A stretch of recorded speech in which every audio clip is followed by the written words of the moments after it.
coming up on this episode of the Roundtable.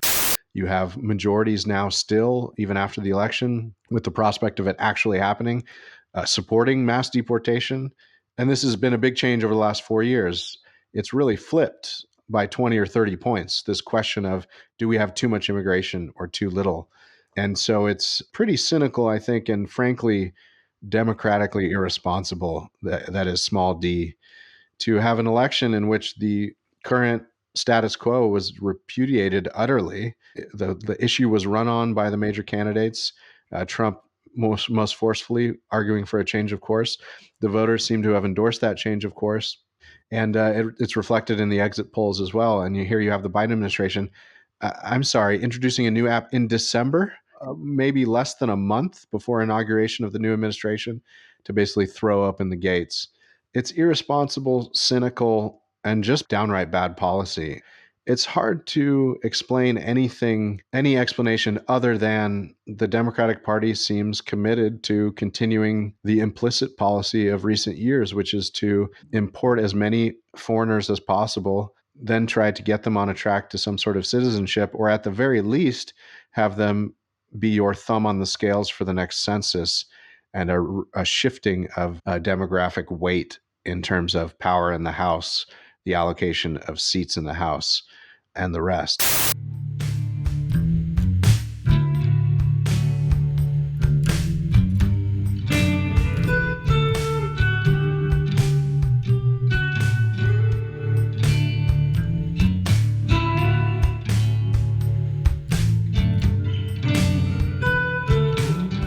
Welcome, everyone, once again to the Roundtable, the editors and publishers podcast at the American Mind, also at the Claremont Institute. I'm your host, sometimes host, Ryan Williams, president of the Claremont Institute and publisher of the American Mind and the Claremont Review of Books.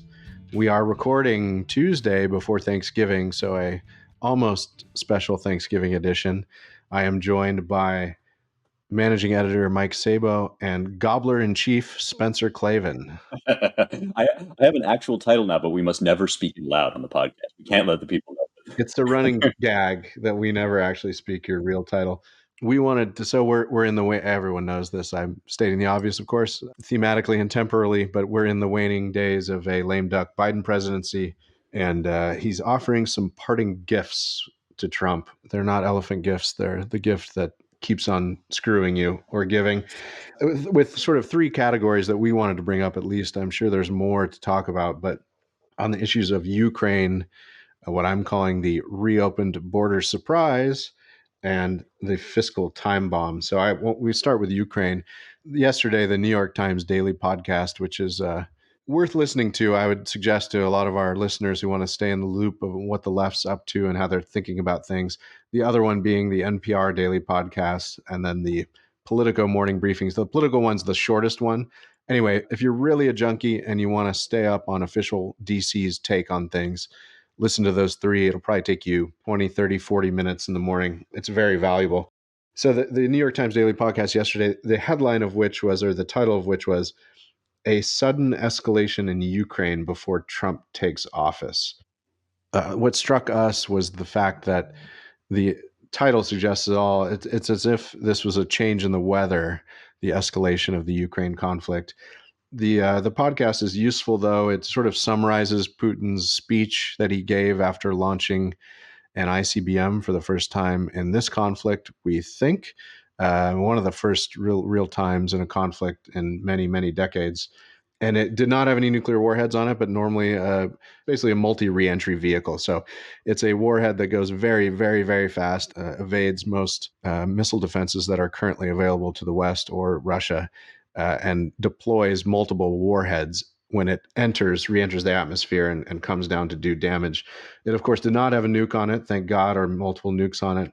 But it was a show of force and intention by Putin after Biden had authorized, after a long prohibition, Ukraine to start striking behind Russian enemy lines and into Russian territory. This was Putin's response. And then he delivered a speech in which he said basically that Russia will regard their right as striking any entity that launches incursions into their territory by missiles, and also any entity that helps a group do such a thing. So it was a kind of veiled threat to the United States. This comes on the heels of the revision of the nuclear posture of this.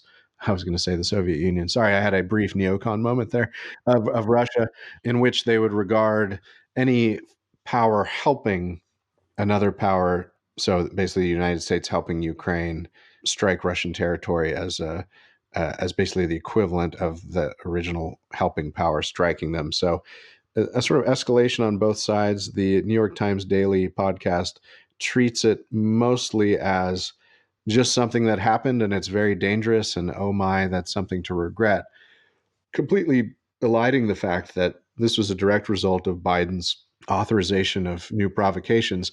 Now, the Times Daily puts it in the context of that being a response, that is Biden's escalation, being a response to a series of events, Ukraine finally taking some Russian territory, Russia bringing in North Korean soldiers to deal with that. And so, if you had to defend Biden's decision, you could say that the escalation ladder, the first step was really taken by Ukraine, then response by Russia, response by the United States, and then this latest very provocative response by Russia. So I don't think friends of the podcast, Walter Kern, and I don't know if Matt Taibbi listens to it, David Sachs and others are treating this as, we're on the brink of World War III. I don't think that's quite where we are. I think it's sort of classic brinksmanship and escalation, which is not good. But Putin has a history of sort of threats about using nukes throughout this conflict. Official DC seems to regard this latest development as not that alarming. I think it's somewhere in between, probably David Sachs, Walter Kern, Matt Taibbi, and official DC. It is alarming. It's troubling.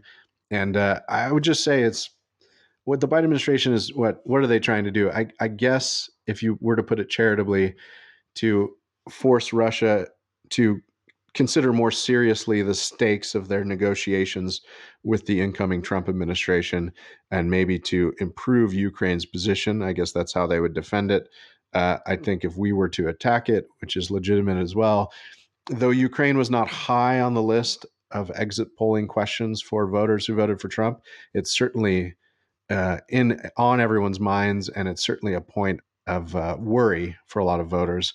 And so the Biden administration, I would argue, given what happened electorally and their vaunted and frequent defense of democracy, you would think they would be reluctant to tie Trump's hands at all or escalate this further.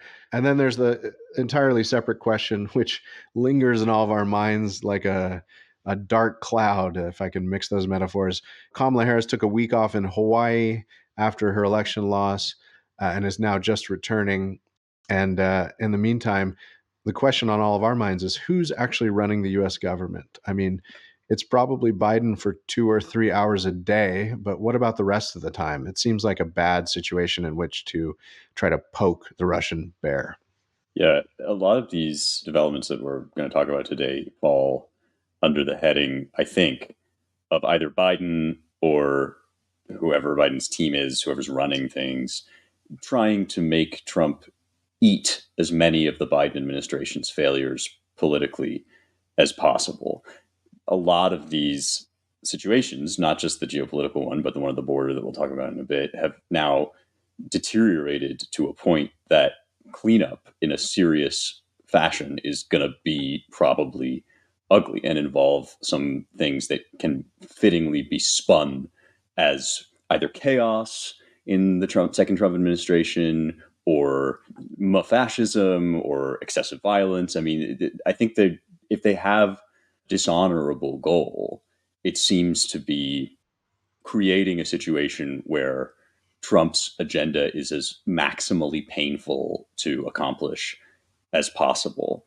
And the Ukraine situation is a great example because Trump's whole line on this, his whole pitch has been, if I had been president, we would never have gotten into this situation in the first place because Putin wouldn't have invaded. And whether or not it's possible to run that counterfactual, I think there's a lot of truth to what he means, which is part of the problem on the world stage is there's a power vacuum. Nobody knows who's in charge. The guy who's nominally in charge is a vegetable. And therefore, bad actors have viewed this as an excellent time to do bad stuff. And to me, it looks really bad over there. I mean, Russia is known throughout its history for being comfortable with large amounts of losses of life and protracted warfare. That's not something that Putin is going to be as worried about as, say, the American public would be worried about on our side. And so my operating theory of Biden is that he really is well and truly out for himself. Like, if there is a core of his personality that endures amid the haze of increasing dementia, it's that he is doing his best to shift blame onto everybody else, Kamala and Trump both included. So I guess if I were an advisor to the Trump administration, which would be a disaster and nobody should look to me for that, but if I were in such a position, I think the first thing I would say is that, like, they're going to have to be ready to act really swiftly on each of these points, so that whatever hysteria the press is certainly going to try to gin up will die out in time for him to have an actual administration. Like, this is his first task, seems to be, it's going to be like clearing the decks from the last 4 disastrous years, and they're just making that as hard for him as possible. I think that's a really important point, just because the deep state, the intelligence community, foreign policy mavens, supposed in the State Department. I mean, they're setting traps, I think, right now as we speak. This could be one. This could be just kind of a convenient thing to, again, force Trump into a difficult position. That kind of remains to be seen.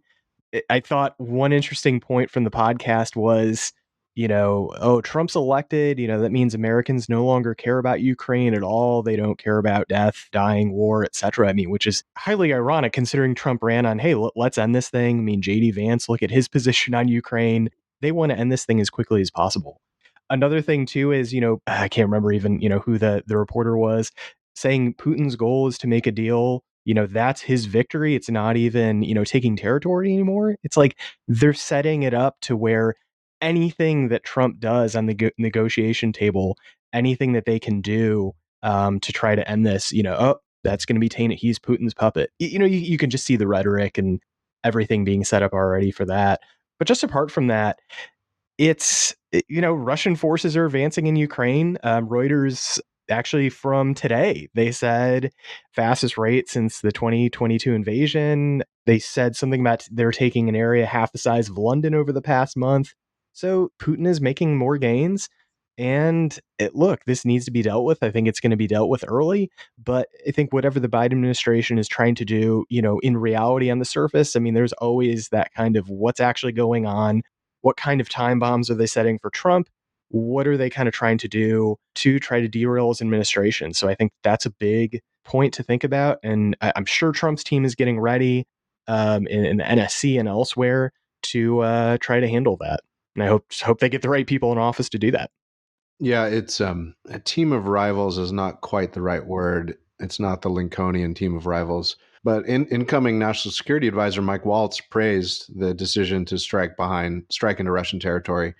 So it's not like the administration has monolithic opinion on this. There's kind of the Vance faction, which is much more skeptical, and then there's guys like Waltz and even in a certain way Hegseth, who are on the Ukraine question to his right or to his left. I don't know. These days, these things are all scrambled, but certainly slightly on the more hawkish side on this question.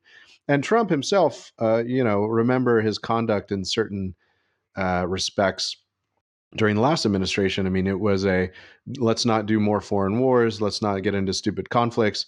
But he caught some flack from the MAGA right and the more isolationist wings or quasi isolationist wings for his Syria strike. And then you have this great story, which, I don't know if it's apocryphal. It totally sounds like Trump, of him telling Putin, Vlad, don't go into Ukraine, don't do anything bad. Moscow is a beautiful city. It would be terrible to see it on fire. Putin was sort of looking around, saying, thinking, is he joking? I'm not quite sure.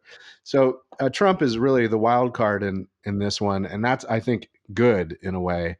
The last thing that's just worth mentioning, that's perfectly legitimate from that podcast, was that they were all at the negotiating table early on in the conflict in 2022, and part of the reason they brushed over one salient fact, which I'll get to in a minute. But part of the reason that negotiations broke down is because Ukraine had no sense of their security guarantees if they were to settle. So, what will be the consequences for Russia, and who would enforce them, importantly, if Russia decides to consolidate and then reinvade after the battle lines had been solidified and closed up and there had been some agreement. The one fact they left out is that Boris Johnson, with the full weight, at least in the reporting we read at the time or after, with the full weight of sort of his NATO transatlantic allies, came in and basically scuttled the negotiations. I don't know which of those predominated. I'm sure they both played a role. But yeah, I think if there is to be any solution, I think part of the thing hovering at the back of it, which will help reassure Ukraine and dissuade Russia, will be the wild card of Trump and his unconventional approach to geopolitics, and his what he's demonstrated is not at all a lack of willingness to strike, in a decisive way to protect what he sees as American interests. So it will be a very interesting process. Wasn't it something like it's all those lovely domes in those churches? Like it would be a real shame. Yeah, I have no idea if that's real or not, but it's certainly consistent with the spirit of Trump foreign policy, which, right, is not dovish and it's not even really isolationist. It's sort of the madman theory, right? That you Yeah. just want your enemies to be wondering whether you're going to do something truly drastic. And the press likes to portray this as irresponsible and reckless. But what's really irresponsible and reckless is this fantasy land we've been living in for years and years now, where our objective is something that, given the situation on the ground, is simply never going to happen. Namely, that Putin retreats with his tail between his legs into utter disgrace and all of the former territory of Ukraine is reestablished. I just think that ship has sailed. It's not really even relevant to debate whether it would be in our interests or not, because it ain't going to happen. And again, that's the situation that Biden or whoever is currently trying to maximize, is that Trump's going to have to come in and staunch the bleeding in a time when the press and the Democrats, but I repeat myself, have set up an expectation in the public's mind that somewhere on the table there's a possibility of like total victory and everybody goes off and dances and celebrates. And that's just like not where we're at here. The other Trump anecdote, which I'm sure many people have seen the clip, and I think channeling Teddy Roosevelt, even if it's unwitting, there's this great TR story where one of I think our ambassador was kidnapped in North Africa. And yeah, I think it was North Africa, but I reserve the right to be corrected and appreciated if I am. But he was taken, and the message that TR delivered to the sort of potentate that was in charge of that in some way was, "You have 24 hours, our guy alive, or you dead." And golly gee, the guy was returned. I mean, Trump's Afghanistan thing with negotiations with the Taliban, was the leader of the Taliban, and Trump was in a room with him, and he said, I don't want a single American harmed. And it pulls out a picture of the guy's house, hands it to him, and says, "If one is harmed, we'll kill you." And then he walked out of the room. It's sort of the Roosevelt's dictum, which I've quoted before, which Angelo Codevilla loved, was the worst thing you can do in diplomacy is to marry the unbridled tongue with the unready hand. And Trump's willingness to sort of talk frankly, which is a key part of good diplomacy, which we have lost with our bureaucratization of sort of state diplomacy and duplicitousness and platitudes. Trump is a throwback to a time when people took us more seriously and thought that words had real consequences. I'm cautiously optimistic. We should say, of course, that the backdrop of all of this is the absolute tragedy of Russia's unprovoked invasion of Ukraine, the loss of life on both sides.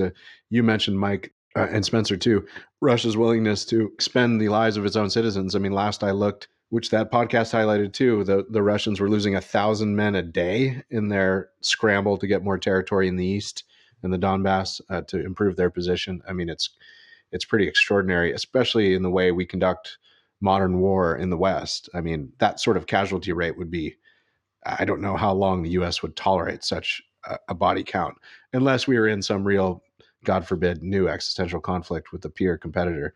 It's kind of staggering. Yeah, I mean, there's two reads to the North Korean edition, both of them probably true. One is this is an escalation and a show of force on Putin's part. The other is he needs North Koreans because his war machine is just enormously profligate with human life, and that's, I mean, it's dreadful. Why not lose some foreign mercenaries if you don't have to lose your own citizens? Yeah, or why not both? I mean, this like Yeah, throw everything at the wall. With Machiavelli, I mean, and then you see the danger of mercenaries.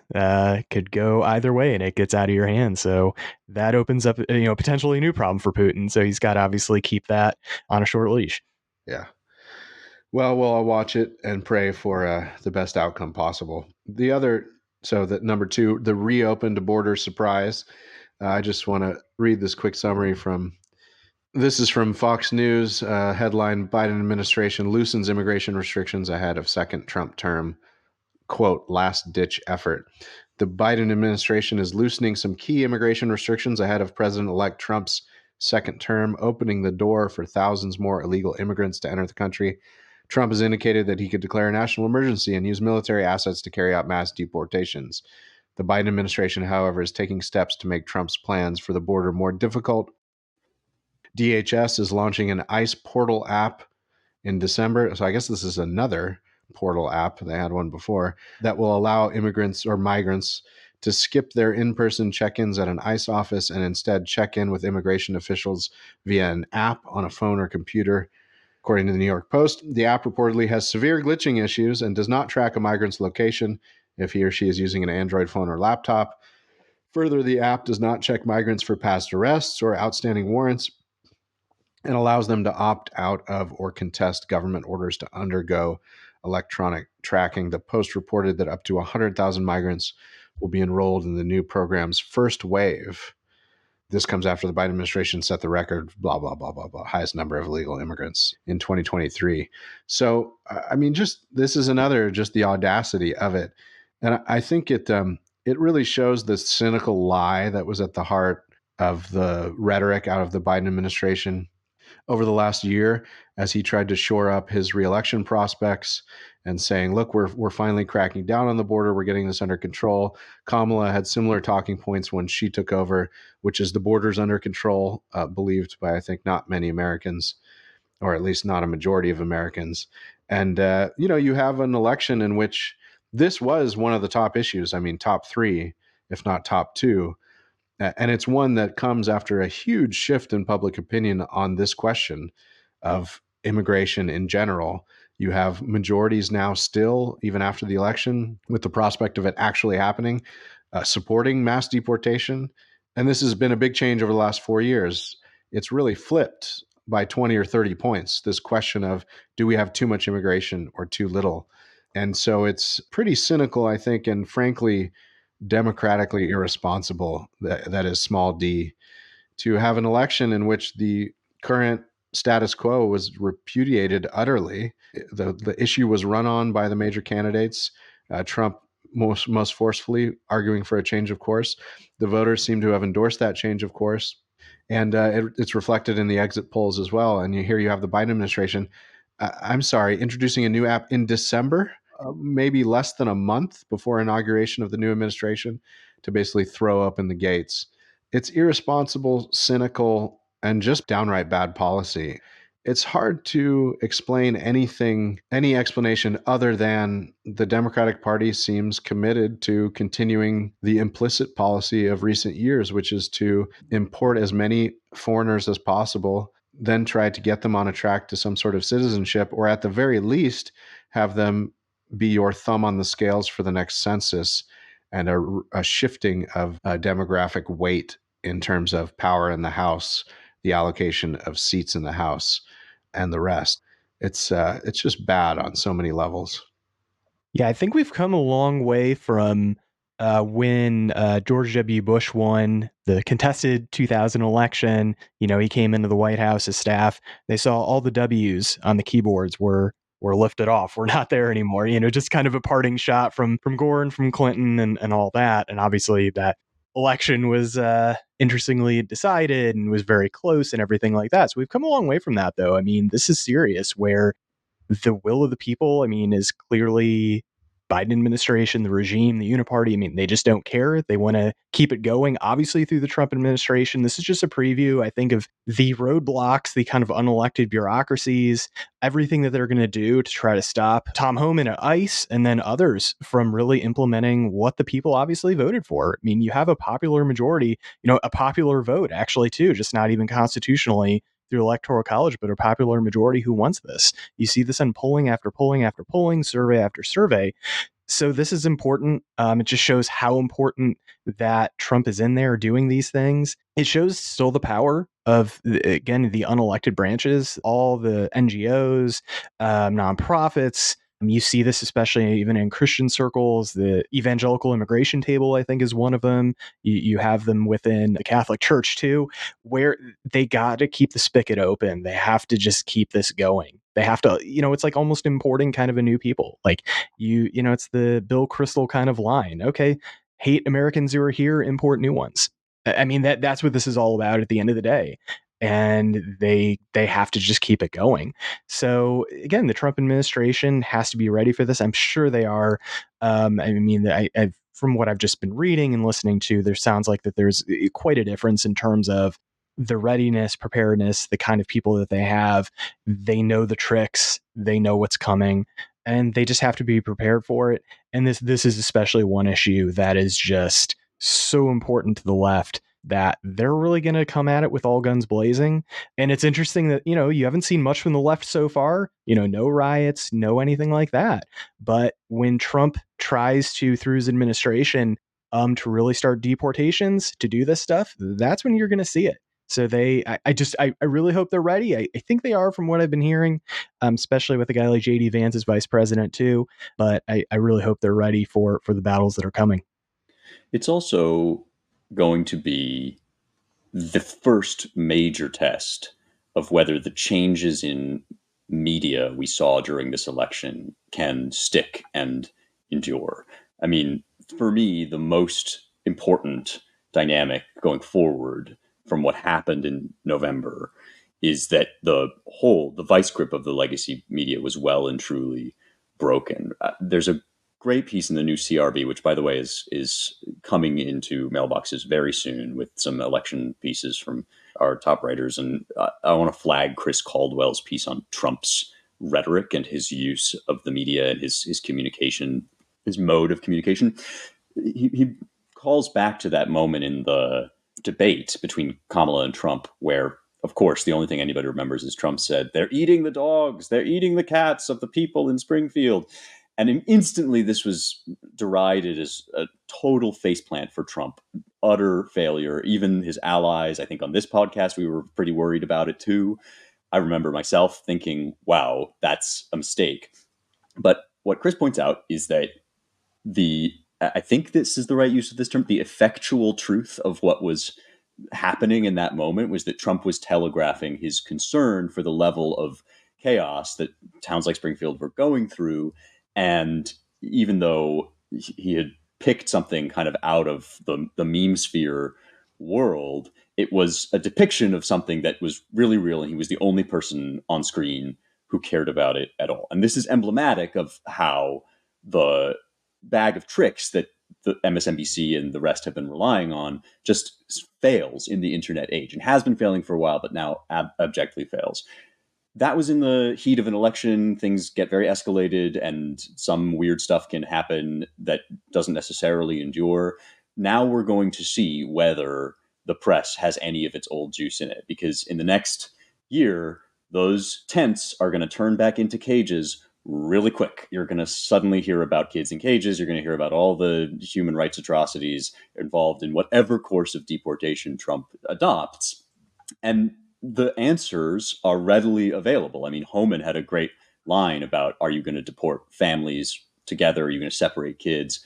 He said at one point, if I committed a crime, if I were, a drug addict, or I was dealing drugs or whatever, Child Protective Services would come to my house and take my kids away because I would be a dangerous criminal. And this is going to be the focus, I suspect, of the deportations, is criminals, people with a record and a history. And there will inevitably be the same attempt to completely obscure the issue by finding some pitiable scenario, of which there will surely be many, and turning that into an emblem of Trump's cruelty. Trump has gotten much smarter about messaging, and the technology landscape, the media landscape, has so transformed that it may well not work anymore. But I think I'm going to be really interested to see whether this is a permanent state of affairs for us now, because that would be genuinely a victory, even leaving aside the issue of immigration, which is a major one and a catastrophic crisis. The question of whether the power of the press has been broken over the hearts and minds of the people is just crucial for national health going forward. I'm hopeful that actually the hysteria campaign won't work this time.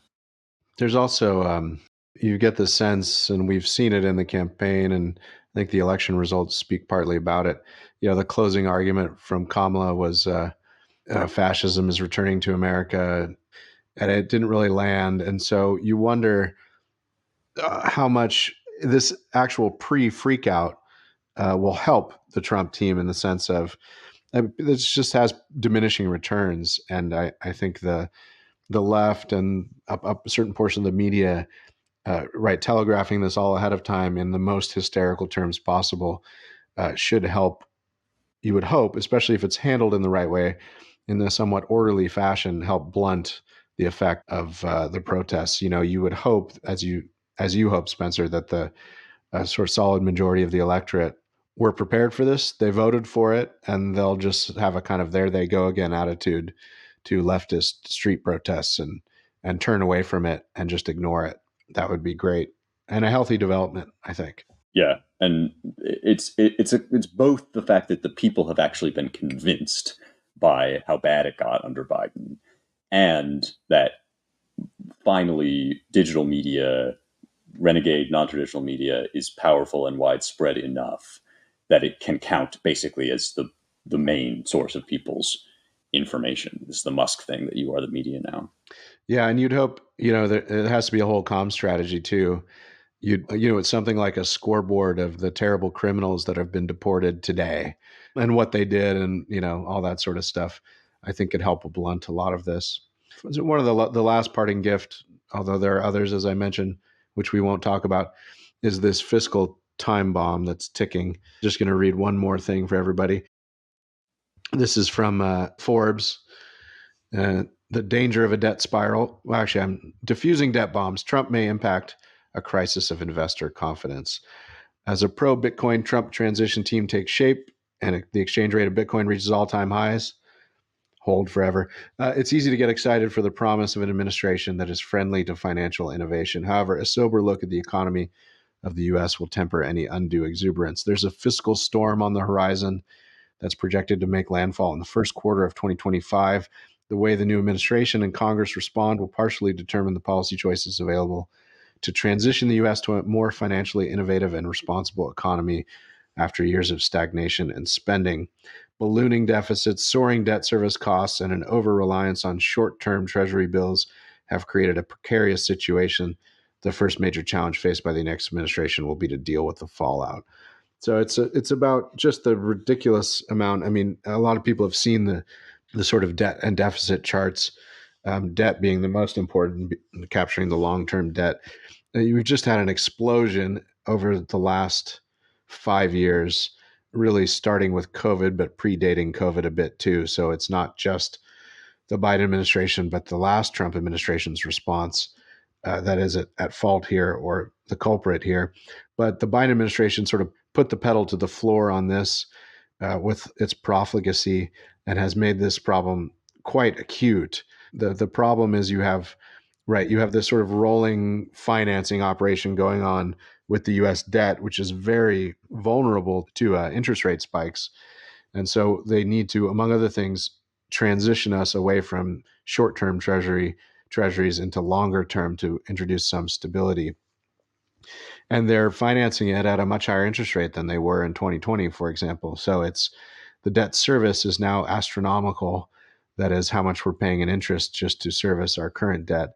And I think this Treasury Secretary choice, Bessent, has a lot to do with this. I think it's part of why Trump was reluctant to pick Howard Lutnick as much as Lutnick wanted the job. I think he felt he needed a real galaxy brain whiz at this sort of thing, and in Besant he saw one. And the Treasury Secretary will have his work cut out for him. You get the sense of some gathering momentum on the business side of things, especially signaling from Musk and others that look, everyone, I mean, look at this debt crisis, stare it in the face. This is completely unsustainable, and we need to get it under control. Now, part of the problem is to really get it under control, you have to get entitlement spending under control, which Trump has been very wary of going at head on for obvious political reasons. But it will, this is part of the argument for the Department of Government Efficiency, this advisory body that's going to be headed by Musk and Vivek. That I think Musk has promised that they're going to cut 2 trillion in spending. It's unclear whether he means over a few years or right away. I don't really think there's 2 trillion there to cut right away, especially if you don't touch entitlements, which the commander in chief will be reluctant, to say the least, to do. So you can't solve it just with government efficiency for a variety of reasons. This has been tried over and over again and bragged about over and over again by Republican administrations and their defenders and intellectuals on the conservative side of the ledger for years. It's going to be a tall, tall order. And it's just another example of a real crisis that's being dropped in the lap of the next administration, which will be tough to handle. I think, I forget where, maybe it was in this piece that I just read from, but elsewhere too. I mean, there has to be, just like with the border crisis, a very frank discussion and comms plan for, look, this is what we're dealing with. It's very serious. And the tariffs will help, says the administration. And I think they're right on the revenue side, but it's a much larger problem than just Doge and tariffs being able to deal with it. Yeah, this is not one that, I mean, the other two really are. You can lay them right at the feet of Biden. Biden has made things inestimably worse with his inflationary policies and, in many cases, unconstitutional attempts to seize the power of the purse. It's not like Biden gets a great scorecard on this, but unlike the border and unlike foreign policy to some extent, the debt crisis is just something that neither party really seems yet ready to bite the bullet on. And what you said, Brian, about entitlements is kind of the nub of the issue, so far as I can tell. It's just like we were saddled with this unworkable system. It's extremely popular because people get money out of it. And in many cases, they've spent generations relying on the money that they get out of it rather than finding other solutions.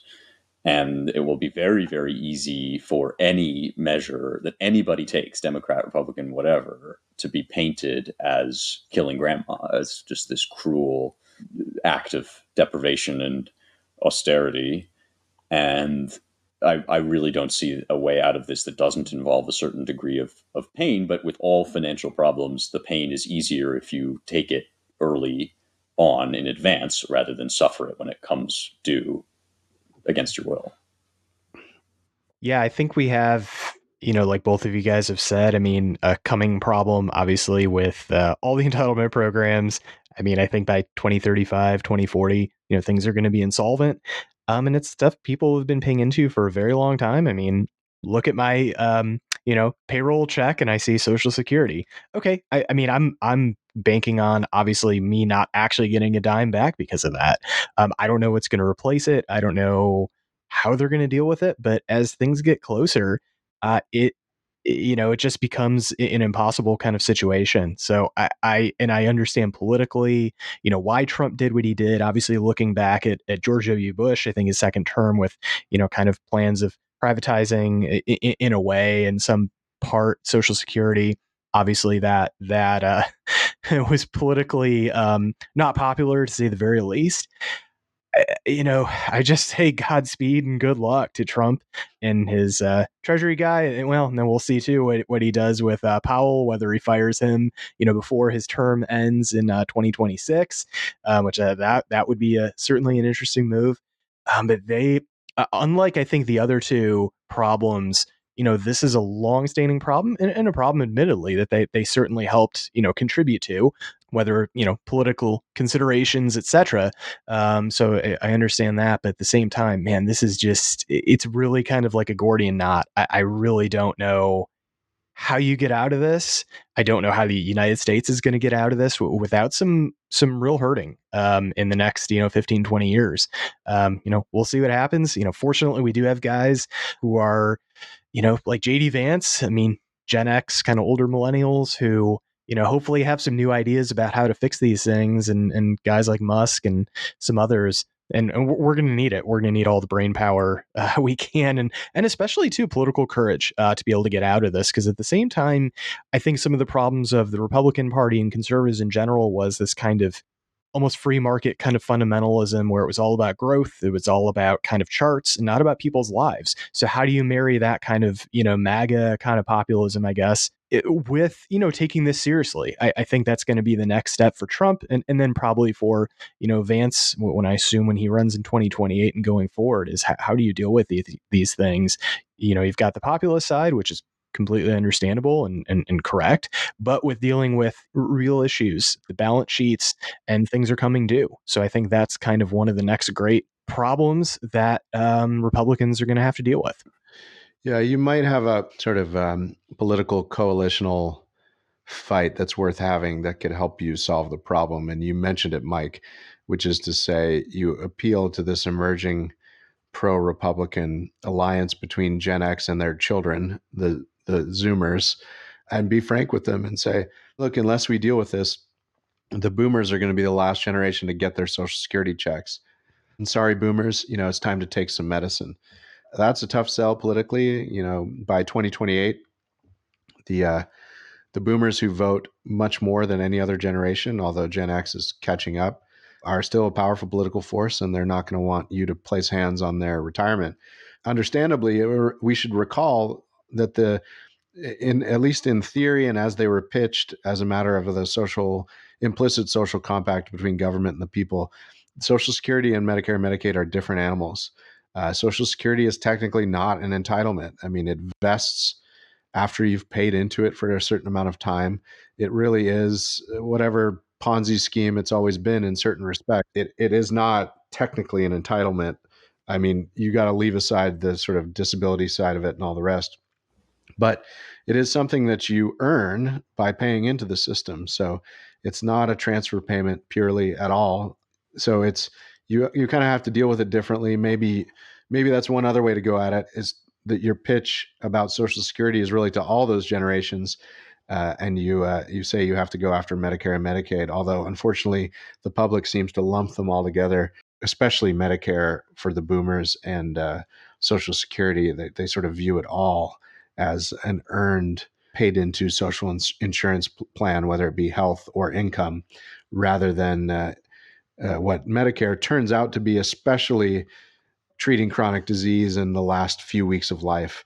And that's where it sort of crosses over the threshold to just a transfer system, because people outstrip what they've paid into it quickly when you're spending 600 grand to keep someone alive for a week longer than they would have otherwise. So yeah, it's these will be the debt crisis and the immigration question will be the dominating domestic political questions for decades to come. And we've mentioned it here before, but the question of Africa looms large demographically. I mean, it will, you're looking at 2.4-ish billion people within our lifetimes, and coming on pretty quick now. What sort of pressure valve will be exerted there in a place where it's a pretty miserable place to live in lots of parts of it, especially in sub-Saharan Africa. The pressure to go north and then to come across the oceans is palpable now, and it will just increase. So how do you deal with that problem without resorting to kind of just a callousness towards the suffering of a huge continent of people? Those things will be the dominating issues of our time. I want to point everyone, as I do very occasionally, on this question, especially on the debt question, to this old, I think, still very good essay in Claremont Review Books from Chris Demuth, Trumpism, Nationalism, and Populism. Or I might have reversed the order of those, but he has a long section. It's a long piece, but Demuth argues about this sort of intractable problem politically of the debt. and has some good advice, which I think all statesmen and concerned citizens should read. Basically, his point is, and I've brought it up here before, so forgive me, this may not be solvable until we hit a real sovereign debt crisis. And at that point, it would behoove responsible legislators and administration officials to have a plan ready, to deploy it, and to talk about it soberly, because that might be your chance to make a big fix. In the meantime, I think we'll be rearranging deck chairs. I don't want to say Titanic because we remain optimistic on this podcast and at the Claremont Institute, but it is kind of musical chairs for a while. But maybe you can chip away at the problem and make it a little less bad. That's often the watchword of decent, though mundane statesmanship, is making a problem slightly less bad. And the Biden administration has done the opposite on the debt problem. And hopefully the Trump administration can do a little bit of good in preparation for doing a lot more good as political winds shift.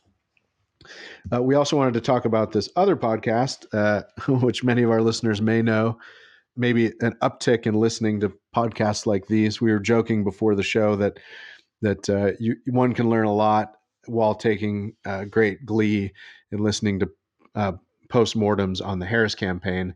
From it, you can learn more from the more intelligent ones, although there's always kind of a duplicitous and dissembling game going on. But on the Pod Save America podcast, which is the Obama Bros podcast, some of the kind of mid to senior level guys who worked on the Obama campaign and then in the two administrations. They have an interview with three of the principals, including David Plouffe, who helped run the Kamala Harris campaign. And their takeaway was, I thought, pretty revealing, which was, in ways, they kind of indicted the media for playing up a Harris surge that they just weren't seeing. The Harris campaign was saying they were the underdog, and it was true. They had some of the defenses of the Harris folks and people who are sympathetic to Harris. We mocked in previous episodes, I think, where they said, well, she ran a flawless campaign. We only had 100 days or whatever it was. We had to dig out of a hole. A lot of that is very true. I mean, Biden was really in the basement of polling, probably would have lost a lot worse. They did make up a lot of ground. They helped, as they put it, we had to define her. We had to do it all on the fly. We had to contrast her with the Trump administration. She was an incumbent, but she really wasn't an incumbent, or she was an incumbent without really any control over the policies. And yet we had trouble really putting firm distance between her and the last administration because she was part of it. I don't know what my main takeaway or the most striking thing I thought about this, Spencer, and you listened to it, I think, more of it than I did. I got maybe through the first half. You get the sense that though they have the numbers at their fingertips and they are seasoned campaign political operatives, there's this sort of hanging atmosphere of truth not really mattering. It's really just about the narrative, and they lost the narrative game, and they didn't have enough time to lie enough about it, if I put it bluntly, to carry her over the finish line. Am I wrong in that judgment? It's sort of it was the striking takeaway that I had from it. Oh, 100%. I mean, we were joking before we started recording that those of us who like to eavesdrop on lefty podcasts, which includes, I think, all three of us and probably many of our more wonkish listeners as well, can discern a subtle distinction between lefty commentators who simply do not understand what is going on, can't fathom why anybody would ever vote for Trump. And then there's another set of lefty podcasters who understand it perfectly and are way too smart not to know what the issues are, what the problems are with the far left of the Democrat Party, but are devoted to explaining away their own understanding because it would be too painful to bite the bullet and understand and really just like come clean with what's going on. And the Pod Save America guys are very much in the latter camp. We had a great piece by Isaac Simpson on the site.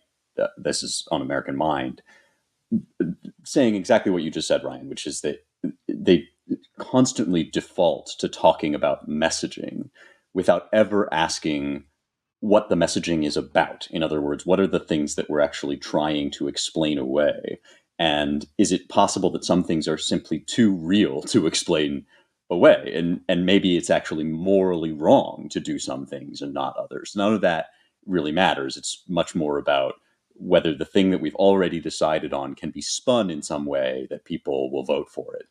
And these strategists that came on this episode, which is very much worth listening to, they were almost another level of craven about this. There's a narrative that has taken shape, which I really am fascinated by, and that is we did all the right things. We hit all the bases in the Kamala campaign. It's just that the situation was unworkable. There was no route to victory for us from the point of Kamala announcing her candidacy between then and November. And there was inflation, there was an anti incumbency bias, there was all of this stuff. And there's actually some truth to this. They did set themselves up in a really bad position at that point.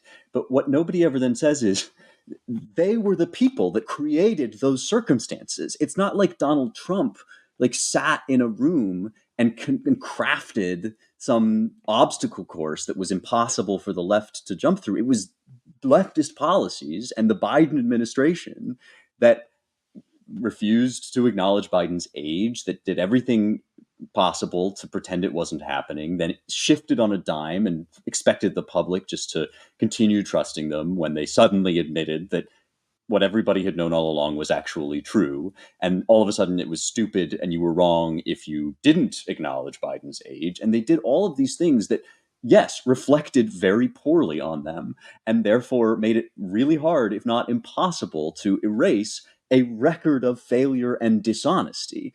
But if that was a situation that you've ended up in, the natural question to ask is how can we rectify our failure and dishonesty? And that is the question that these guys never seem to ask. I mean, what really hit me is when they were talking about the trans ad, which is maybe the number one most talked about thing on the left. How did this Trump ad was so effective? She's for they, them, Trump's for you. Kamala wants to give the felons and the illegal immigrants free sex change operation on your dime, on government taxpayer money. How was this able to really move the needle so much? And the host of the podcast asks them, basically, why didn't you respond? Why didn't you disavow this policy, whatever? And they say, well, we tested a bunch of different responses and none of them worked. And I'm like, first of all, I'd love to know what the responses were. And second of all, I don't think there's any metric or test you could perform for me personally, if I were a Kamala campaign manager, that would persuade me that the right route forward here was just to act like it didn't matter and not to respond. So it's a classic case of something we've talked before on the podcast, which is trusting data over the obvious evidence of your own two eyes. Anybody, expert or inexpert, could have looked at that situation and said, this is a 5-alarm fire. We have a major liability that came out of our candidate's mouth at a time before she was running, when she thought it was expedient for her to veer so far to the left she almost fell off the flat earth she thought she was living on. We've got to figure out something to distance ourselves from this as far as the East is from the West. That was the obvious answer. And these guys were so locked in by their priors and by their obsessive dataism that they just couldn't see that. I mean, it's a classic example of something so stupid only experts would do it. And from my perspective, strategically, you guys keep doing what you're doing, never interrupt your enemy when he's making a mistake. But there is this enormous psychic strain going on among smart people on the left right now, because the only effective kind of reform or revision is going to entail disavowing some of the truly deranged things they've been saying for these many years. And I have yet to hear anybody really fess up to that. And yeah, I just don't think you can spin your way out of that situation. Yeah, the Biden backdrop of this is the topic of our colleague, senior editor of the Claremont Review Books, Bill Vogeley's essay in the upcoming Claremont Review book. So everyone keep an eye out for it. The title of the piece is "All the President's Mental Lapses," with the teaser "Democracy Dies in Deception." It's one for the ages. It's kind of amazing, looking back at the liberal optimism of, say, the West Wing, and then compare it to, go through the Obama kind of datization of things. And then you get to this kind of postmodern, liberalism where it's just, obviously it was buried within modern liberalism too, but just it's not about truth. It's not about reality. I mean, it's all about kind of shaping things to suit winning, shaping narratives, doing all this stuff just to win. And it's like they don't. In some respects, I'm more like some of the people who just said, yeah, Americans are racist, they're transphobic, they're sexist, etc. I mean, at least they're real, like logically connecting with what they see and what's happening. Like, oh, it makes sense. This is just obfuscation, lying. I mean, it's just endless layers. Like, who are these people at the end of the day? It's all about too a kind of application of this kind of quantitative kind of political science where we're just widgets, aren't like people with cares, feelings, patriotism, citizenship, any of those things. I mean, honestly, in some respects, they could be talking about people of any country. I mean, where is kind of the loyalty, the deep seated loyalty, to the people and actually what they want? I mean, contrast, that podcast with, say, Bernie Sanders and some other smart Democrats who do kind of see some of these issues.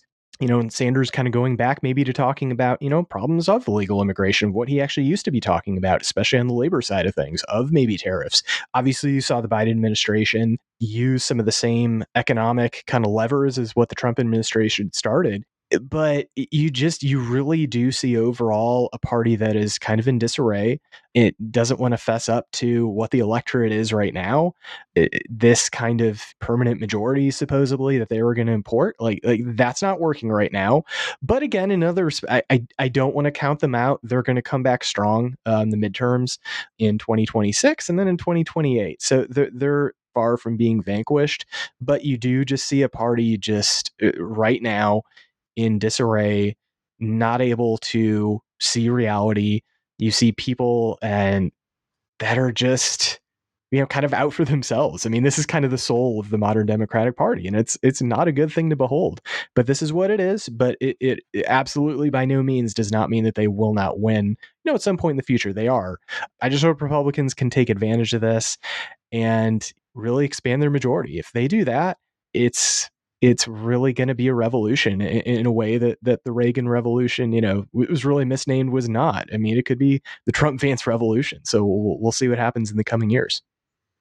We should remind everyone that the last time the soul searching in the Democratic Party had to occur, it was 12 years from Carter's loss to Bill Clinton and his allies is sort of rejiggering of the center of the party and where policy should go, triangulation and all the rest.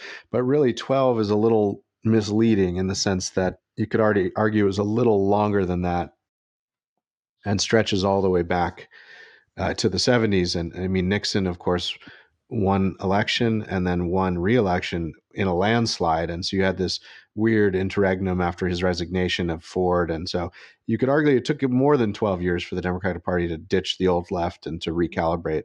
It was more like 20 or 24 years.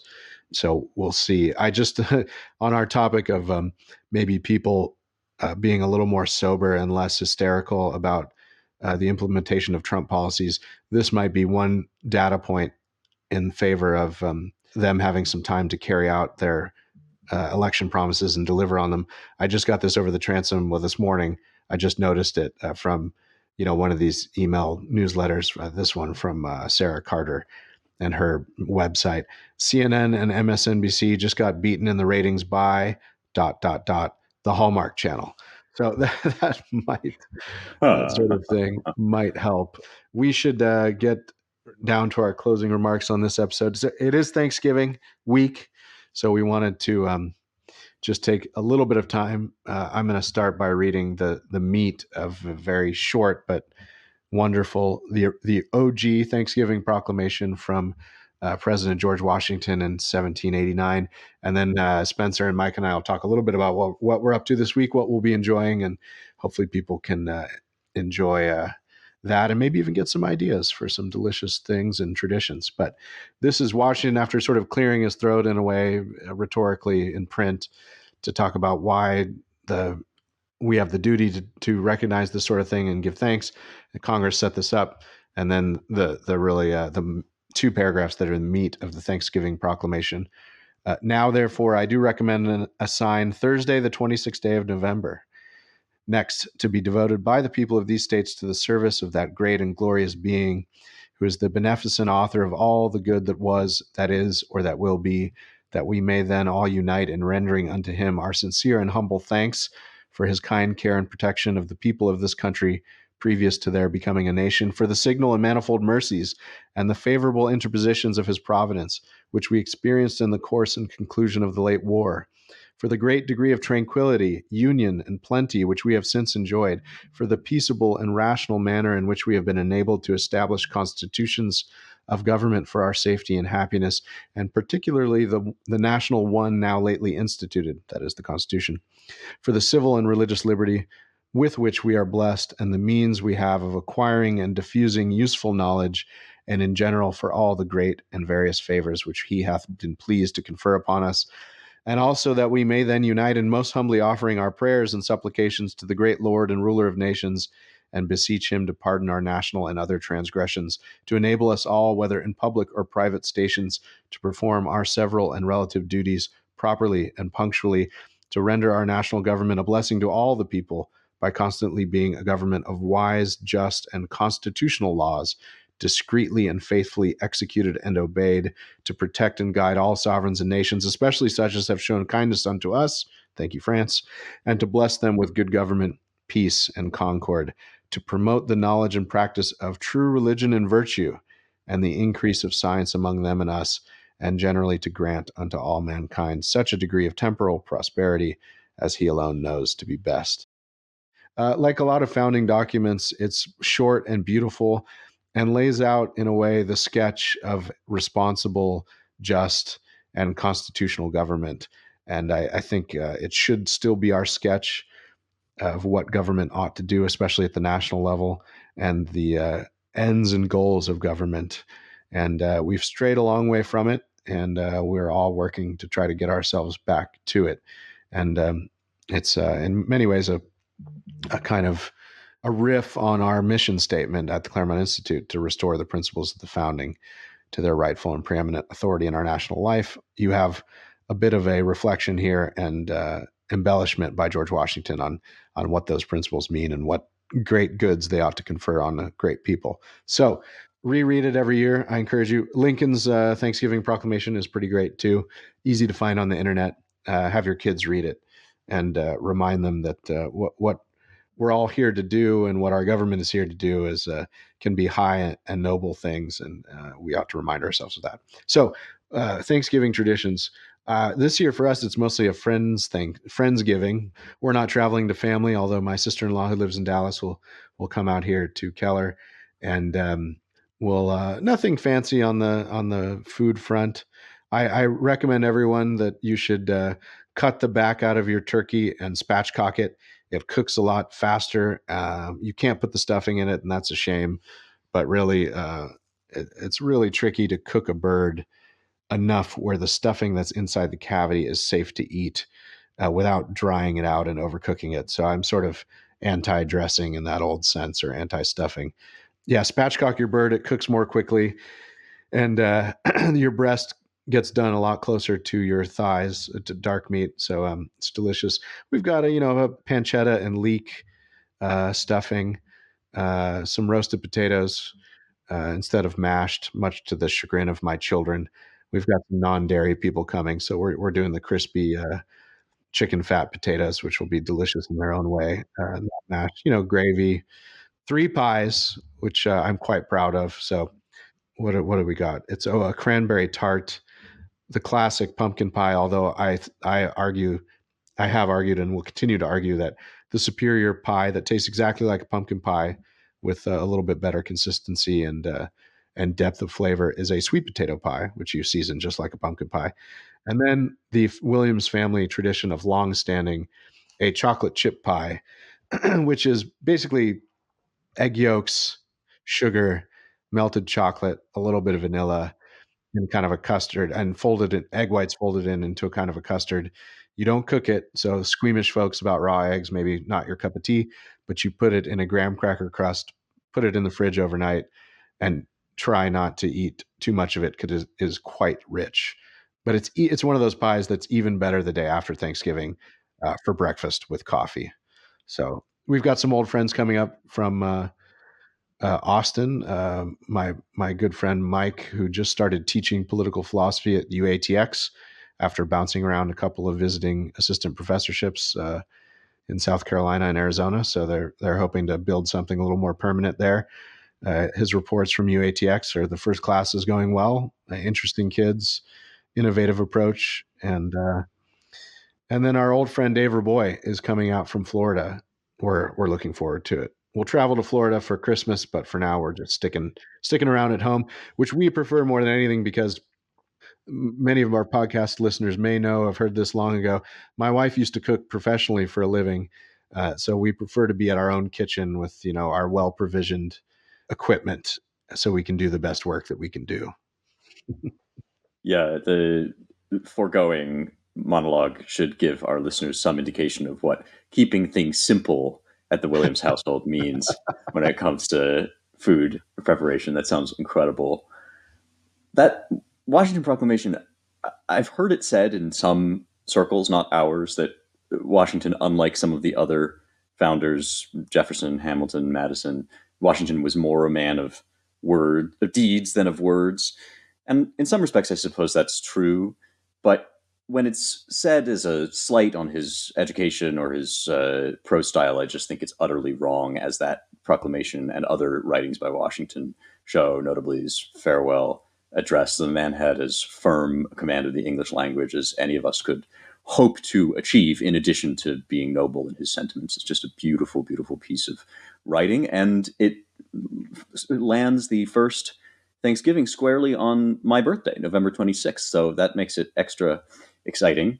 I'm going to New York to see my sister and her kids. My younger nephew has reached that age at which one can achieve maximal entertainment by picking him up and turning him upside down, ideally without forewarning. If you have a toddler in your life, someone in the age of 3 or 4, highly recommend picking that child up and turning them upside down. Good for the soul. I wish all Is he about 2, Spencer? 3, yeah, 3, and yeah. yeah. I wish all my friends and relations were so easily entertained. I suspect this works particularly well on boys, but I've never tried. I don't have any nieces, so I've never tried it with a girl. But you can report back to me if you try it over Thanksgiving with a niece or a daughter.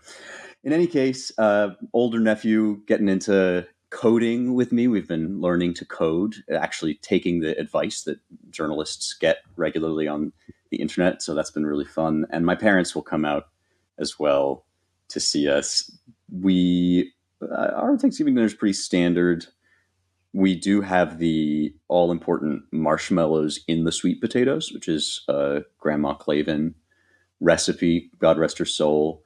We're also heavily Jewish inflected on that side of the family, so there will be many bagels consumed. The only place to get a bagel that's worth the name, in my opinion, is Essa Bagel. There are 2 locations, but the good one is on, I think, 36th in Manhattan, if I'm not mistaken.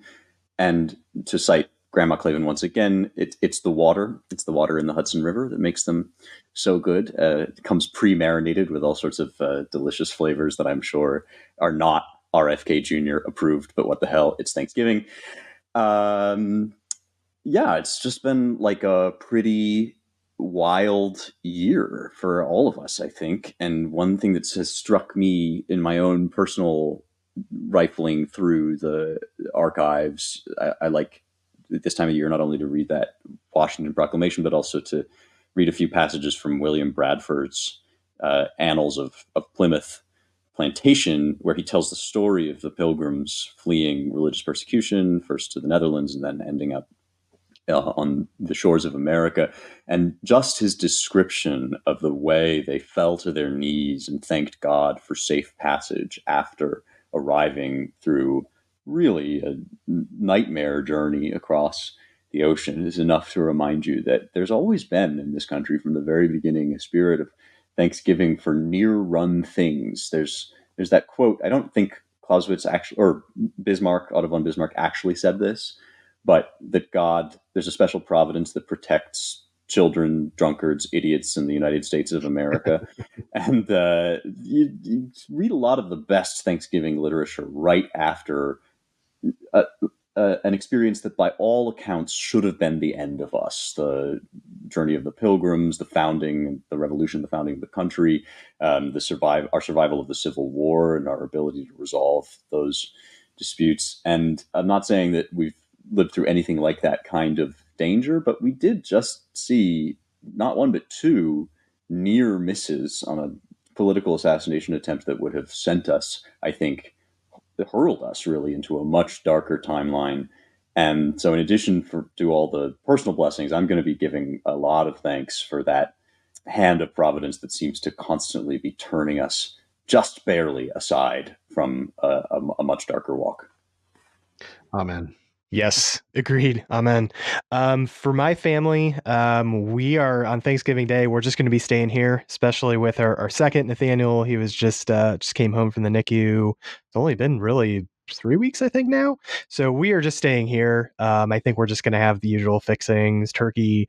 I agree with you. The marshmallows on the sweet potatoes, that is a must. Actual mashed potatoes, although I do like the keeping them in the potato form too. That's a great thing to do. So yeah, just the usual stuff here. In the past, we've gone up to my parents. They live kind of in the suburbs of Cleveland, so that's about 3.5 hours away. And then my wife's parents, Erica, they're in Michigan, so like kind of like the Lansing area. It's a little bit longer of a drive, about 5 hours away. So we've done that in the past. But so yeah, not fortunately not going to be able to see tons of family, and that's actually where we usually do see a lot of family. So we're not going to be able to do a lot of that this year, unfortunately. But family members have been coming down here too to help out, so that's been great. We've been able to see, some aunts, uncles, especially my parents too. They've been able to help out a lot. So we've kind of had Thanksgiving kind of writ large over this whole second half of this year. So that's been really nice. And yeah, I mean, just thankful for the election we went through. Obviously, Nathaniel being born and him coming out of the NICU. He was in that there for 5 weeks total, but he's doing really really well now. Just had a lot of doctor's appointments and things like that going on. Even just this past week, had a minor surgery, but that ended up going very well. So thankful for him. Thankful for the place where I work at, certainly Claremont. And for just the future and things going forward. Excellent. We will thank the good Almighty for Spencer's recent successes flying around and pray for his easy flight up to New York. Mike and I, as you start to have children, you come to appreciate significantly not going anywhere, Yep. especially on this horrendous travel week, but hopefully smooth sailing for Spencer. And I'm Mm-hmm. envious, though, of you, Spencer. I mean, New York, those of us who like and love New York, although would prefer never to live there because it's so darned expensive. I mean, this is really the most wonderful time of year, in my opinion, to visit New York. Oh yeah, Thanksgiving through the New Year. The Christmas season will have started in force Friday, so that it's and at least from the weather down here in North Texas, it's going to be a very fall-y fall, so that'll be yep, nice as well. So yeah, my favorite times in New York are fall and spring. I mean, yeah. The obviously. way to do it is really to have family in the region, so you visit for the holidays, and there's nothing like it. Yeah, Mm. further proof of my thesis that just as in heaven the French run the restaurants and the British are the police, whereas in hell the British run the restaurants and the French are the police, so too in heaven the libs run the coffee shops and the culture and the theaters and the movies, and the conservatives run the government. So you got one half of that in New York, and it's worth visiting, but then fleeing from immediately. Yeah. Will you be staying in Manhattan, Spencer? No, Brooklyn, Okay. Brooklyn, Yeah. yeah. Excellent. Which is popping off. It's been Brooklyn has been kind of on the up, and I hear now, although I don't really know this from firsthand experience, that other regions of New York are kind of the new Brooklyn in the sense of being like sort of grimy and dilapidated and fun for bohemians. Relatively But cheap. Brooklyn is Yeah. yeah, and relatively cheap. Yeah. Now a townhome in Flatbush is $2 million, which would have shocked and appalled or amazed everyone 30 years ago, let alone even 15 years ago. All right. Well, we've run well over, so thank you all for your indulgence, and we hope you all have a wonderful Thanksgiving with family, friends, good cheer, and good hopes and prayers for the success of America and the thriving of all of us and our families. So we appreciate you all very much. Thanks for listening once again to the Roundtable. If you want to learn more about our work, go to www.claremont.org. If you'd like to contribute and help us finish out the year strong, if you enjoy a lot of our offerings, support our work at claremont.org/donate. Check out everything on the American Mind at americanmind.org. The new issue of the Claremont Review of Books just went to the printer today, we signed off on pages today, so should be in your mailbox in about 10 days, maybe 14 or 15, depending on where you are, give or take change. But it will be up online very soon. Lots of good riches in there, ClaremontReviewBooks.com. And then my colleague Arthur Millick, running our Center for the American Way of Life, has his work cut out for him, helping to advise the incoming administration and continue to advise responsible legislators across the states trying to save their country and their constitution. Check out all that work at dc.claremont.org. Thank you to the brothers Gannon, Jake, and Ryan, our production and engineering crew, and thank you all for listening. We will talk to you next week.